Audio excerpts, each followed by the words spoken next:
सगळीकडे धूम पाहायला मिळते आणि सध्या उपमुख्यमंत्री एकनाथ शिंदे यांना सुद्धा त्यांच्या या सगळ्या कार्यकर्त्यांनी पदाधिकाऱ्यांनी रंग लावलेला आहे।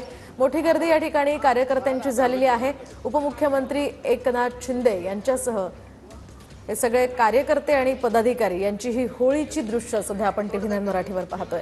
शिंदेंच्या निवासस्थानी हा धुळवडीचा उत्साह सध्या पाहायला मिळतोय आणि अतिशय धामधुमीत अतिशय उत्साहात होळीचा हा सण एकनाथ शिंदे आपल्या कार्यकर्त्यांसह साजरा करताना पाहायला मिळतात। पत्रकार सुद्धा या ठिकाणी आहेत। पत्रकारांसोबत सुद्धा या ठिकाणी एकनाथ शिंदेंनी होळीचा सण साजरा केलाय। अधिकची माहिती आपण जाणून घेऊयात आमचे प्रतिनिधी गणेश थोरात यांच्याकडून। गणेश, काय सांगाल, पत्रकारांसह एकनाथ शिंदे होळी खेळताना दिसतात?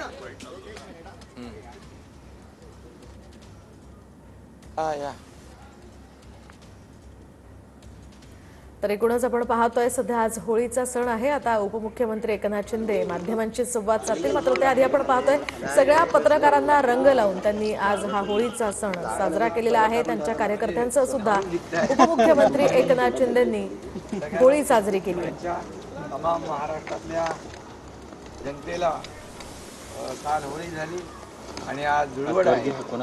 गणेश माइक ऑफ आहे रे तुझा। गणेश गणेश माइक ऑफ आहे। साजरी करावी असं आवाहन व विनंती नाही। रासायनिक रंग टाळून पर्यावरणपूरक नॅचरल रंगांची होळी आपण खेळतोय आणि खऱ्या अर्थाने गेल्या अनेक वर्षामध्ये नागरिकांनी देखील हे आत्मसात केले आणि गणेशचा माइक ऑफ आहे रे। माइक ऑफ आहे गणेशचा। शेवटी गणेशचा माइक ऑफ आहे। ही काळाची गरज आहे। माझं चालू आहे तेव्हा त्याला चालू करता येतं। हातामध्ये दिसतो तो लावतो चालू करतोय। अवकाळी हां बस, आता मला काय सांगू नकोस। उन्हाळा कधी जास्त मी काय करू शकतो सांग मला आता। सगळं जे आहे त्याला चालू करून दिलेलं होतं। पर्यावरणाचं समतोल राखणं या प्रत्येक चालू कार्यक्रमात करता येत केलं नाही। पाहिजे आणि म्हणून मी सर्वांना पुन्हा एकदा खूप होळीच्या आणि धुळवडीच्या शुभेच्छा देतो। या होळीमध्ये कालच महाराष्ट्राची इडापिडा तळून खाक होत अशी प्रार्थना केली आणि या महाराष्ट्र सुजलाम सुफलाम समृद्धीकडे जावा अशा प्रकारच्या अपेक्षाही व्यक्त